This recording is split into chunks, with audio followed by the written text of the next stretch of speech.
오늘 성경 말씀은 욥기 8장 8절에서 22절까지입니다. 욥기 8장 8절에서 22절까지입니다. 제가 봉독합니다. 청하건대 너는 옛 시대 사람에게 물으며 조상들이 터득한 일을 배울지어다. 우리는 어제부터 있었을 뿐이라 우리는 아는 것이 없으며 세상에 있는 날이 그림자와 같으니라. 그들이 내게 가르쳐 이르지 아니하겠느냐? 그 마음에서 나오는 말을 하지 아니하겠느냐? 왕골이 진펄 아닌 데서 크게 자라겠으며 갈대가 물 없는 데서 크게 자라겠느냐? 이런 것은 새 순이도다 아직 뜯을 때가 되기 전에 다른 풀보다 일찍 마르느니라. 하나님을 잊어버리는 자의 길은 다 이와 같고 저속한 자의 희망은 무너지리니 그가 믿는 것이 끊어지고 그가 의지하는 것이 거미줄 같은즉 그 집을 의지할지라도 집이 서지 못하고 굳게 붙잡아 주어도 집이 보존되지 못하리라. 그는 햇빛을 받고 물이 올라 그 가지가 동산에 뻗으며 그 뿌리가 돌무더기에 서리어서 돌 가운데로 들어갔을지라도 그곳에서 뽑히면 그 자리도 모르는 채하고 이르기를 내가 너를 보지 못하였다 하리니 그 길의 기쁨은 이와 같고 그 후에 다른 것이 흙에서 나리라.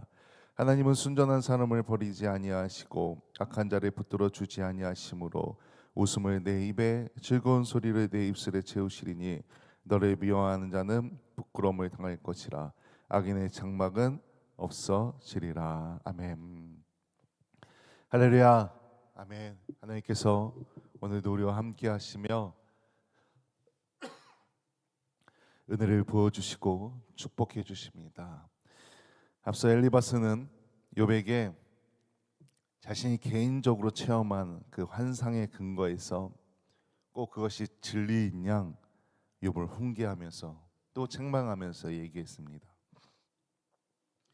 그런데 이제 빌닷은 자신이 지금까지 익히고 배운 전통의 근거에서 그것이 꼭 진리인 양 욥에게 말하고 있습니다.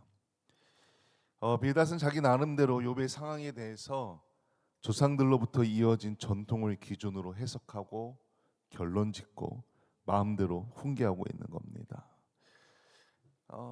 엘리바스나 빌닷은 욥의 친구입니다. 친구가 고난을 겪고 있음을 듣고서 위로하기 위해 격려하기 위해 욥을 방문했을 겁니다. 그런데 위로는커녕 책망하고 정죄합니다. 빌닷은 옛 시대에 살았던 조상들로부터 전해 내려오는 이 지혜를 따라야 한다고 말합니다. 왜냐하면 인간의 그 짧은 인생 가운데 배울 수 있는 지식은 오랜 시간 거쳐서 축적된 지혜보다 나을 수 없기 때문이라는 겁니다. 물론 틀린 말은 아닙니다. 맞는 말입니다. 오랫동안 축적된 그 선조들의 지혜는 엄청납니다. 우리나라만 해도 반만년 역사라고 하면서 그 축적된 지혜들이 얼마나 많습니까? 하지만 그것이 어떤 상황에서도 다 적용할 수 있고 모든 문제를 해결할 수 있는 것은 아닙니다. 우리가 그것을 분명하게 알아야 합니다. 아무리 오래되고 검증된 지식이라 하더라도 그것이 사람의 모든 문제에 적용된다고 생각하는 것은 아주 어리석은 것입니다. 우리는 엘리바스처럼 혹은 빌닷처럼 자신의 경험을 토대로 혹은 우리가 알고 있는 어떤 선조의 지혜로 상황에 맞지 않게 옳은 것처럼 누군가에게 어리석게 조언하며 상처를 주고 있지 않나 우리 각자의 삶과 신앙을 돌아보길 소망합니다. 이어서 빌닷은 비유를 들어서 말합니다. 왕골과 갈대가 진펄에서는 무성하게 자라나지만 그 자리를 벗어나면 순식간에 시들어 버린다는 겁니다. 지금 빌닷은 욥의 상황을 이렇게 판단하고 있는 겁니다. 크게 번성했었지만 이 물과 늪이 되어 주신 하나님을 잊어버렸기에 너에게 이런 지금 갑작스러운 재앙이 찾아왔고 네가 망한 거다. 이게 그냥 무슨 말이냐면은 망한 사람한테 가서 네가 그러니까 망했지. 아휴, 그럼 이러고 있는 겁니다. 진짜 이것도 너무한데 더욱더 욥을 조롱합니다. 지금 욥이 네가 믿는 것이 의지하는 것이 거미줄같이 허망해서 거기에 집이 서지 못한다고 합니다. 식물이 다른 햇빛을 받아서 돌무더기에 뿌리를 잘 내리고 번성하는 것 같지만 그곳에서 뽑히면 왕골과 갈대처럼 시들어 버린다는 겁니다. 근데 지금 빌닷은 이 말을 확신을 가지고서 말합니다. 오래된 진리를 말하는 것 같지만 결론은 욥을 비난하고 욥을 조롱하고 있는 겁니다. 정죄하는 걸로 말을 끝냅니다. 야, 됐어. 저리 가. 절교야. 우리 더 이상 친구도 아니야. 정말 어떻게 좀 막말로 하자면은 야 꺼져 라고 말할 정도의 비난과 조롱을, 고난을 겪고 있는 욥에게 지금 그렇게 하고 있는 겁니다. 빌닷은 나름 자기가 아는 지식에서 말했지만 정말 이걸 읽다 보면은 진짜 너무하다.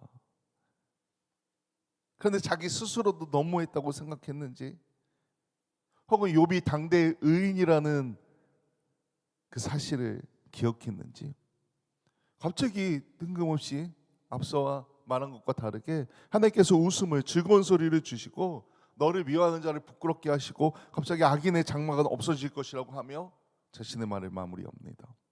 한참 얘기하고서 야 너한테 한 말은 아니야, 그냥 그렇다고.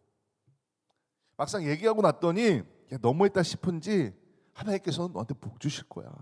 악인의 장막은 사라질 거야. 이렇게 지금 말을 마무리하고 있는 겁니다. 정말 경우 없는 사람, 야, 지금 나랑 장난하나? 나 놀리나? 할 정도의 말을 지금 빌닷이 하고 있는 겁니다. 욥은 악인과의 갈등 때문에 고통을 겪는 게 아닙니다. 그런데도 정죄하고 조롱하고 회개하라고 말해놓고선 갑자기 너한테 한 말은 아니라고 하면서 하나님께서 너를 축복해 주실 거야.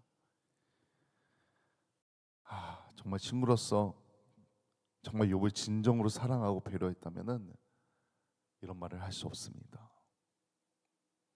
우리는 성도인데 우리 주변에 어려운 일을 당한 사람이 있다면, 고난을 겪고 있는 사람이 있다면 그 사람의 상황에 대해서 함부로 판단하거나 함부로 규정해서는 안 됩니다.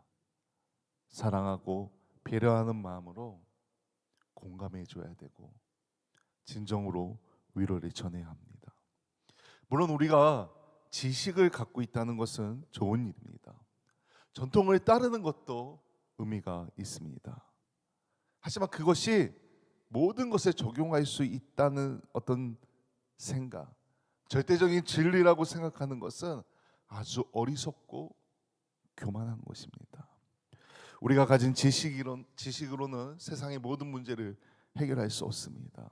우리가 성도로서 나는 믿음도 좋고 하나님에 대한 충분한 지식도 갖고 있고 나 성경도 잘 알아, 그래가지고 사람들한테 성경을 근거로, 내 믿음을 근거로 훈계하고 가르치려 한다면, 조언하려 한다면 그 또한 어리석고 교만한 것입니다. 정말 필요한 것은 답을 강요하기보단 아프고 고통에 공감해주고 위로하는 것입니다. 함부로 충고하지 말고 조언하려 하지 말고 야 이럴 땐 이렇게 해야 되는데 속으로만 생각하고 사랑으로 대해주길 소망합니다. 우리가 사랑으로 행할 때 오늘 하루도 사랑의 열매가 넘쳐나시길 소망합니다. 그 사랑의 열매를 가지고 하나님께서 나에게 주신 은혜, 그 은혜가 다른 사람들에게도, 특별히 고통 가운데 있는 사람이 있다면 그분들에게 그 사랑과 은혜가 흘러가도록 오늘 그런 열매를 맺는 하루가 되시길 주님의 이름으로 간절히 축원합니다. 아멘. 기도합니다. 할렐루야. 아버지 하나님, 우리가 믿음으로 살아가고 있는데 혹 우리가 믿음 가지고서 내 믿음은 좋다고, 나는 성경을 잘 안다고, 나는 하나님을 잘 안다고 나는 의대 맞은 사람이라고 혹 다른 사람들에게 함부로 말하고 있지 않나, 우리 신앙을 돌아보길 소망합니다. 겸손하고 또 겸손하고 낮아져서 사랑으로 행하고 또 사랑으로 행하고, 우리의 삶 가운데 사랑으로 행해서 사랑의 열매를 맺을 수 있도록 그 사랑의 지혜를 우리에게 허락하여 주옵소서. 그래서 오늘 하루도 만나는 사람들마다 사랑의 열매를 맺을 수 있도록 하나님께서 모든 성도들 가운데 함께 하여 주옵소서. 오늘 하루도 그 감사함으로 사랑으로 주님과 동행하길 소망하며 예수님의 이름으로 기도드렸습니다. 아멘.